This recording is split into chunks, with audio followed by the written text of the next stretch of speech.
Bonjour à tous, je suis Kylian Marlier, votre trader formateur. Bienvenue dans cette vidéo, je vais vous partager mon écran et on va voir ensemble comment bien disposer ces graphiques en trading. Effectivement, il y a beaucoup de gens qui vont mettre 10 graphiques devant eux ou bien ils vont en mettre qu'un seul et du coup, on va voir ensemble quel est le juste milieu entre justement le fait de ne pas mettre trop de graphiques parce que si pas on ne voit rien du tout et on ne pourra pas être capable de voir un signal et dans l'autre extrême mettre un seul graphique et qui du coup pendant qu'on est sur ce graphique on ne voit pas les autres opportunités. Donc dans un premier temps quand on va parler de disposition on va parler de nombre de graphiques à mettre. Donc moi ce que je vais vous recommander ça va être de faire en plusieurs étapes. Dans un premier temps vous allez pouvoir avoir un certain tableau avec 2, 4, 6, 8, 10 graphiques dans lequel vous allez mettre des rapides coups d'œil. Par exemple, pour les gens qui font du day trading, les prix, vous allez les voir tous les jours. Donc, vous n'avez pas besoin de tous les jours arriver à cliquer le premier, le deuxième, ok, le troisième, le quatrième. C'est une perte de temps. Donc, pour les gens qui font du day trading, vous pouvez mettre plus ou moins 2, 4, 6 graphiques. Donc pour les gens qui sont sur Xstation 5 de chez XTB, c'est juste en haut à gauche, vous cliquez sur la grille et là tout ce que j'avais en bas va se mettre devant moi. Donc là on voit rien, très clairement, c'est pas utile. Par contre, si je vais par exemple sur le marché de la crypto et je vais mettre le Bitcoin, je vais mettre l'Ethereum et je vais mettre par exemple le Ripple, j'invente. Et bien là c'est intéressant pour moi de mettre une grille parce que je vais avoir 3 graphiques devant moi. Je vais en rajouter un qui est par exemple le Litecoin. Voilà, j'ai 4 graphiques et ma disposition me permet quand même de voir le graphique correctement. Je vois bien les impulsions, je vois les corrections, je suis capable de tracer des supports et des résistances et ça me permet de faire un rapide coup d'œil. Là, au lieu de faire un par un, en un coup d'œil, je vois le Bitcoin, le Ripple, l'Ethereum et le Litecoin. Et ça, c'est ce que je vous recommande de faire lorsque vous allez démarrer votre session de trading. Ensuite, une fois que vous avez démarré votre session de trading, et que vous avez ici en face de vous votre grille avec les graphiques, et bien à ce moment-là, vous identifiez quels sont les graphiques qui pourraient être intéressants.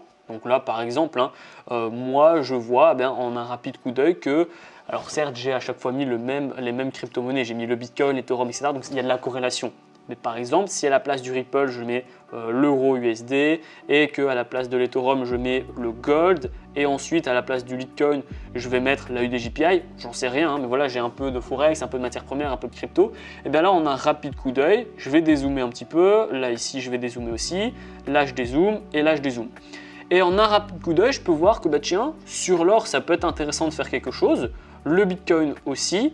Par contre, sur l'euro-dollar, c'est quand même relativement instable et sur la UDJPI, il n'y a pas grand-chose qui va se dérouler dans la journée.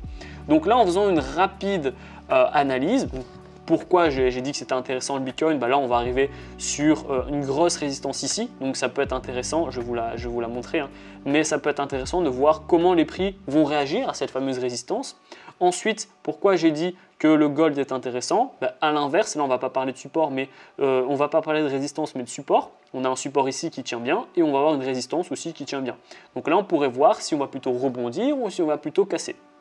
Et ici, là c'est délicat parce qu'on est en plein dans la zone de support, les 1,12700, vous connaissez, je vous le dis à chaque fois dans toutes les vidéos, les 700, les 200, les chiffres ronds sur l'euro-dollar c'est très important, donc là on touche pas trop. Et à UDJPI, on est en plein milieu de quelque chose qui n'est pas super intéressant non plus. Donc ensuite, une fois que j'ai mis mes 4 graphiques de la journée et que j'ai vu qu'est-ce qui est intéressant et qu'est-ce qui n'est pas intéressant, je vais aller en mode, donc pas en mode gris, mais en mode plein écran. Et je vais du coup me consacrer au gold et au Bitcoin. L'euro-dollar, je m'en occupe pas. La UDJPI, je m'en occupe pas. Moi, je les ferme, vous pouvez juste les mettre de côté. On va mettre en plein écran. C'est important. Sur Xstation 5, vous avez plusieurs types de plein écran. Vous avez le plein écran qui est comme ça et vous avez horizontal qui est comme ça. Tant que vous n'avez pas de position en cours ou que vous ne faites pas du scalping ou que vous ne faites pas de l'intraday, c'est pas super intéressant d'avoir ce gros truc ici d'ordre en attente. On perd de l'espace, c'est pas intéressant. Donc moi, ce que je vous conseille vraiment de faire, c'est de mettre en principal pour que vous puissiez vraiment vous consacrer à 100% au graphique du Bitcoin, par exemple, dans ce cas-là, et de faire une belle analyse. Donc là, j'ai commencé avec ma grille qui reprend mes graphiques. Première étape de disposition, on fait la grille. Ensuite, deuxième étape, j'ai analysé en un premier coup d'œil assez rapide en fonction de ce que je veux faire, de mes objectifs, etc. Vous devrez aussi les modifier en fonction de vos objectifs. Qu'est-ce qui est intéressant, qu'est-ce qui est moins. Et une fois que j'ai justement trouvé ce qui est intéressant, deuxième configuration, je mets un graphique plein écran, un par un. Et ensuite, on verra ce qu'on fait après. Donc là, une fois que j'ai mis mon graphique en plein écran, donc je vais pas mettre une résistance, mais je vais mettre une zone de résistance. Donc là, on est sur cette zone ici. Hop, voilà. Pourquoi? Bien parce que là, on a un plus haut, on a un plus haut, et là, on a un plus haut. Donc on voit que tant que je suis dans ce rectangle, il y a danger, c'est une résistance, il faut que je fasse attention. En termes du coup, parce que maintenant que j'ai tracé ma résistance, j'aimerais bien tracer mes supports, je vais en avoir un ici de support, que vous voyez, là on a fait office de résistance, là aussi, là aussi. Par contre, on a fait un gros travail de support ici.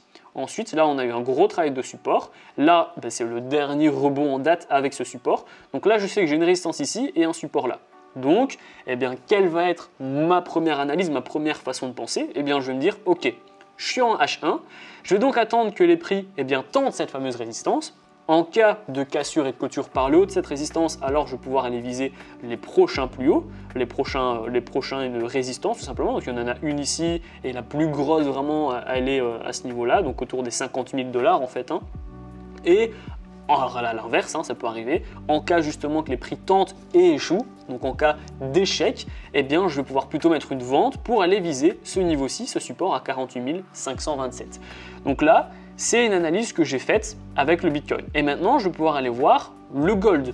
Qu'est-ce qui est intéressant sur le gold? On a vu qu'on était sur un support intéressant. Donc là, on a fait une office de grosse résistance. Ici, on a eu un gros résistance sur les prix, la résistance aussi.